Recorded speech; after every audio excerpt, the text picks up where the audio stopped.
Assalamualaikum warahmatullahi wabarakatuh. Pada video kali ini saya akan membahas bagaimana sih cara bikin pengaduan pinjol ke OJK supaya diproses nih. Simak video ini sampai habis. Teman-teman, pinjaman online atau pinjol adalah layanan keuangan berbasis teknologi yang memungkinkan masyarakat untuk meminjam uang secara cepat dan mudah melalui aplikasi atau situs web.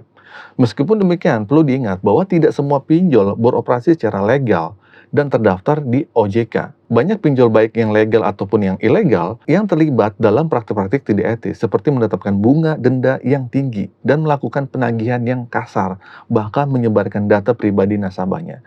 Jika kalian merasa dirugikan oleh pinjol baik yang legal ataupun ilegal, kalian itu berhak untuk melaporkannya ke OJK dan untuk mendapatkan perlindungan dan penyelesaiannya. Mengadukan pinjol ke OJK merupakan langkah penting untuk melindungi diri dari praktik-praktik yang merugikan. Pada video kali ini, saya akan kasih tahu nih tahapan-tahapan yang dapat kalian ikuti untuk menyusun pengaduan dengan baik dan memastikan prosesnya berjalan lancar ke OJK. Oke, yang pertama adalah sebelum melaporkan pinjol baik yang legal ataupun yang ilegal ini, pastikan untuk mengumpulkan bukti-bukti yang mendukung keluhan kalian. Screenshot percakapannya, bukti pembayaran, syarat-syarat pinjaman, atau dokumen lainnya yang relevan yang dapat menjadi landasan yang kuat dalam proses pengaduan kalian. Karena hal ini membantu OJK untuk memiliki pemahaman yang lebih baik terkait praktik-praktik tidak etis yang dilakukan oleh pinjol tersebut. Nah, setelah bukti-bukti terkumpul, langkah berikutnya adalah mengunjungi situs website resmi OJK di www.ojk.go.id. Nah, di sana cari formulir pengaduan terkait layanan keuangan, khususnya yang berkaitan dengan pinjol. Pastikan kalian tuh mengisi formulir dengan lengkap dan jelas, dan juga menyertakan semua bukti yang telah kalian kumpulkan sebelumnya. Di sini, kalian rincikan pengalaman kalian dengan pinjol, seperti tanggalnya, jumlah pinjamannya, dan detail lainnya, dan perlu dijelaskan secara rinci. Tidak lupa juga, informasi identitas kalian juga harus disertakan dengan lengkap dalam formulir pengaduan. Nama, alamat, nomor telepon, dan informasi lainnya yang diperlukan ini akan membantu proses pengaduan dengan lebih efisien. Nah, setelah formulir terisi dengan baik, kirimkan melalui kanal yang telah disediakan oleh OJK.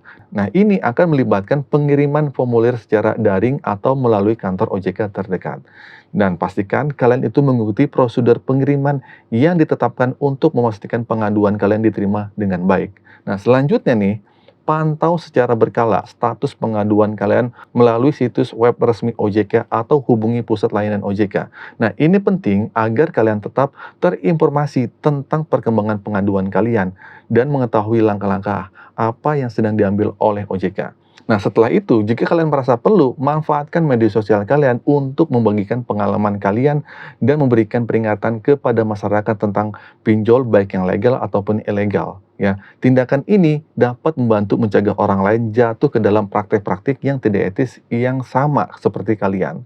Nah, jadi dengan demikian, kalian tuh turut berkontribusi dalam upaya perlindungan konsumen dan penegakan kebijakan keuangan yang adil. Nah, harapan saya dengan mengikuti langkah-langkah yang saya sebutin ini, semoga dan mungkin dapat meningkatkan peluang agar pengaduan kalian diproses oleh OJK dengan efektif. Walaupun banyak ya yang pesimis terkait laporan kita, entah atau ditanggapi atau tidak, setidaknya selain itu, kalian juga ikut berkontribusi dalam melindungi masyarakat dari praktik-praktik yang tidak etis yang dilakukan oleh oknum pinjol yang nakal dan berbahaya.